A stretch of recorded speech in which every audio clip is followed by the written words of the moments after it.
Howdy folks, on the road again. It's another lovely day in Ohio where it's winter, spring. It can't make its mind up.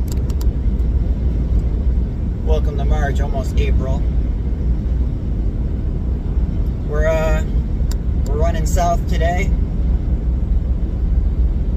Yesterday we moved Dodge Charger. Today we're moving a 69 Chevy Impala with the 427 big block. Great car, no rust. I didn't, crawl around it, but from loading it up, it was solid. Dropping this off with its new owner, and that guy has a 1970 Corvette. That car I'm taking it back to the owner of the original owner of this 69 Impala. So they're like swapping cars. It's like just a car swap. They agreed that, I guess, the value was equal. So I'm like, oh, hey, whatever. And then we got Saturday, we got ourselves a fifth wheel to move, maybe. We got some strong weather coming in Thursday night, and where the camper is sitting is like in the back 40. So depending on the situation, we may have to push that out, because I'm not getting stuck in having to tow build, because I was in the back 40 trying to get a camper after we just got an inch of rain. So that's all that's going on right now. Shop's been good. Caught up with all the shop work. Working on improvements at the moment. Still working on the building the office. It was an expensive endeavor, as you can imagine. But we're getting there. Yeah, it's just a beautiful day in Ohio right now. 70 degrees. Just cruising along the countryside. Alright guys, figured I'd give you an update on it.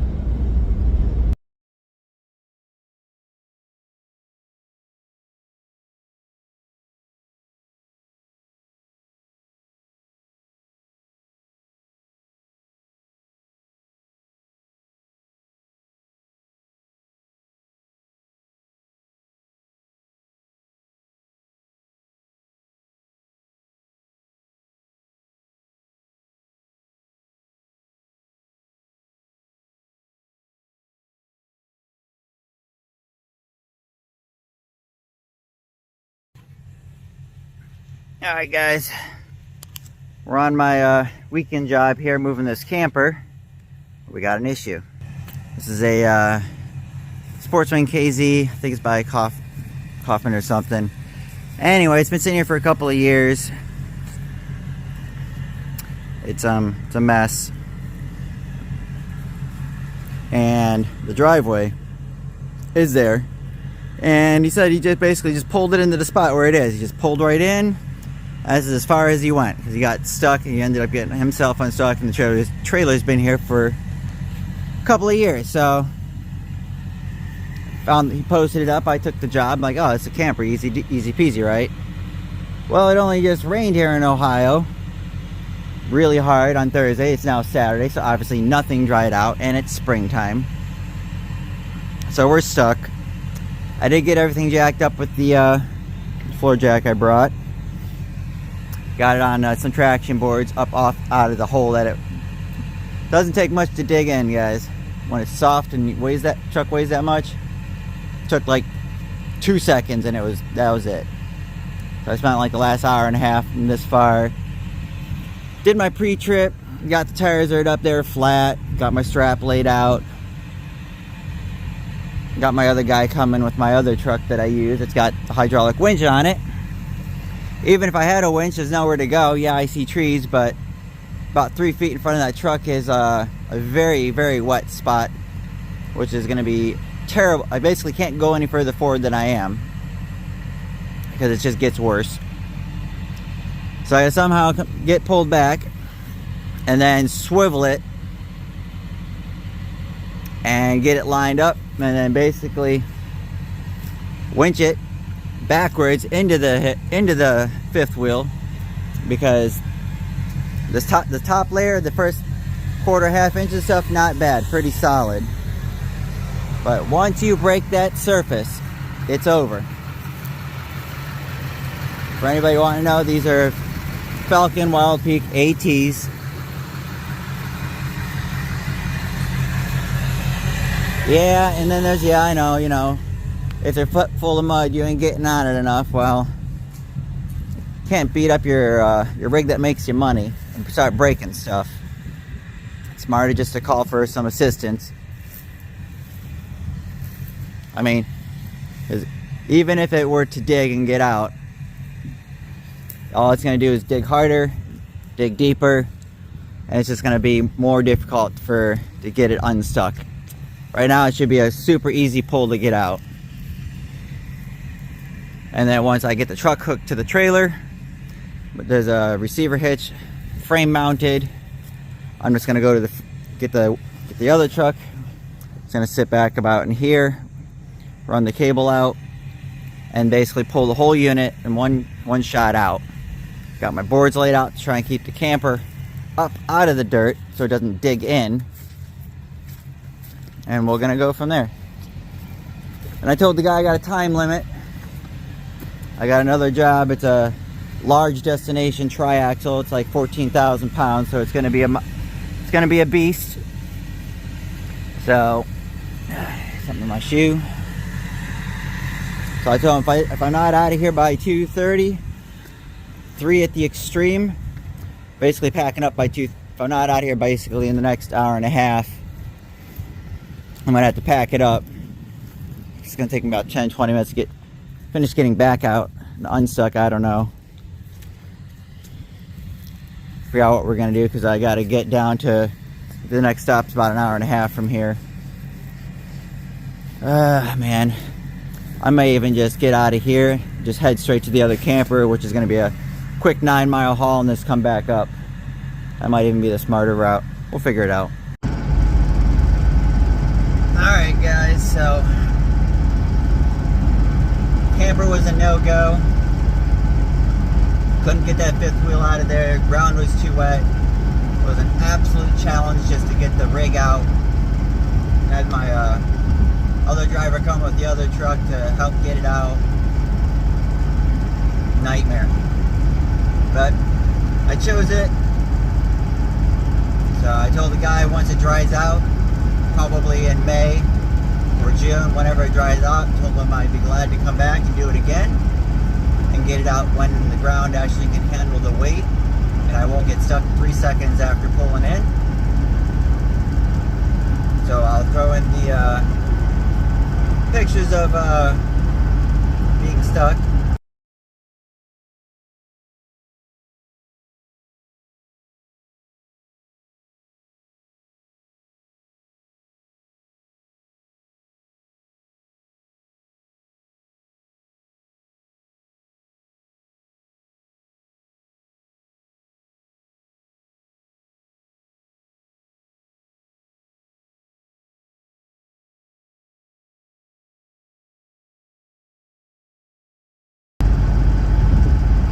Yeah, it was a mess.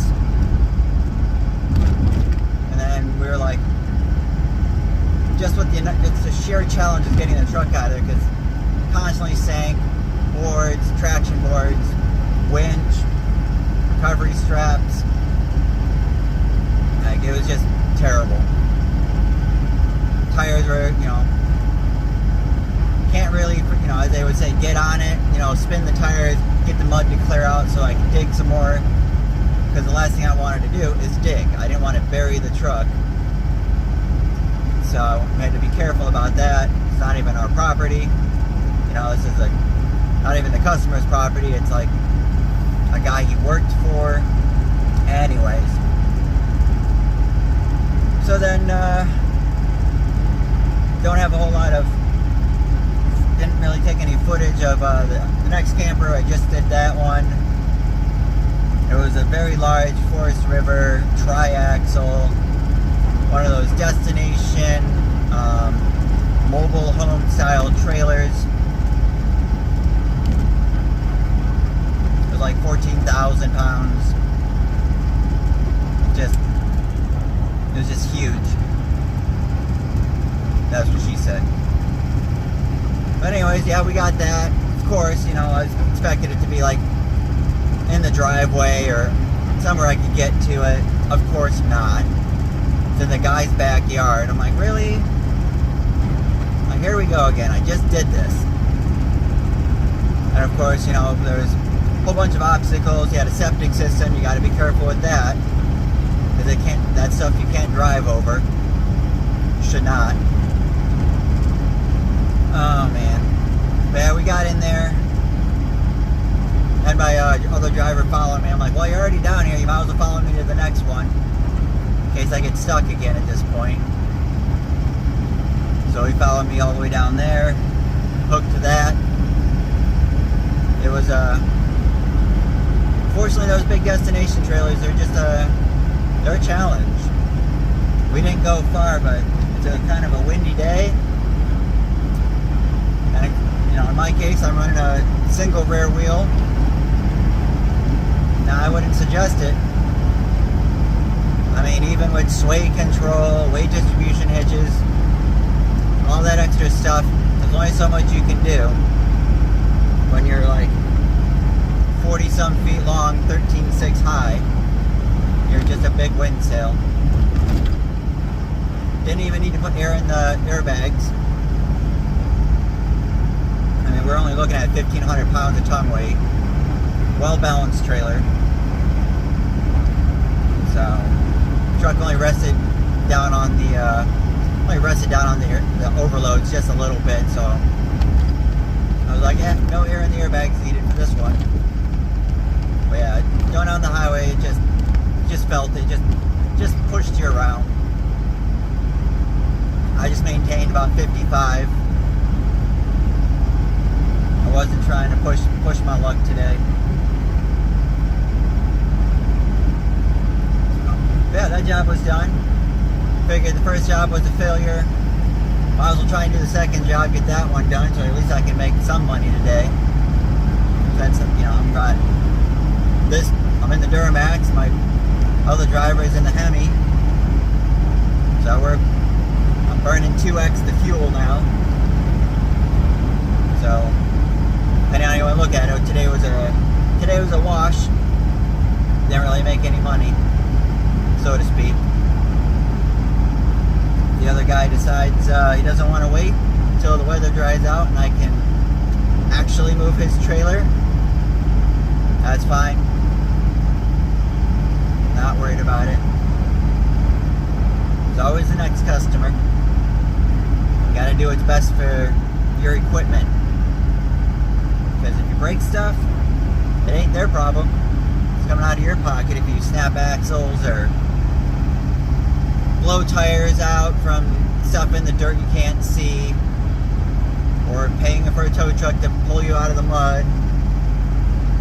So sometimes it's just cheaper just to walk away. So we're kind of on that point right now. We'll see what he wants to do. There's been no funds exchanged at this point. So he's not out any money. Technically, I'm out fuel and time. And technically, yes, I should charge him. But I won't. I'm kind of, if I don't complete the job, I don't charge the people. And it's kind of the difference between what I do for RV transport versus what people for working for Indiana Transport, Horizon, or all those other big name transport companies out of Indiana.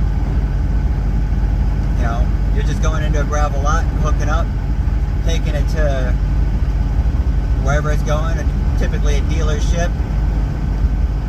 Occasionally, I do know, talking to different people, that, you know, hire somebody from such a company and they would transport the camper to a campground. But most of what I move isn't necessarily a campground, it's always in the back 40. So I take the jobs that most people would not do, the jobs I should not do. But I like a challenge and I don't usually fail. Just have kind of momentarily stuck. So, it is what it is. We're done for the day. Going back to home base. And on to the next gig, which is, in my case, it's going to be a Sunday. I got to go pick up a car that I dropped off for a car show. It's going to be there for 4 days, so I got to go back and go get it. I dropped it off on Wednesday. So the car show ends on Sunday, so I told them I'd come back and get it. It's a family member at that, so no big deal. But we're just rambling in here, wasting your time, so I'm going to cut the show here and we'll follow up.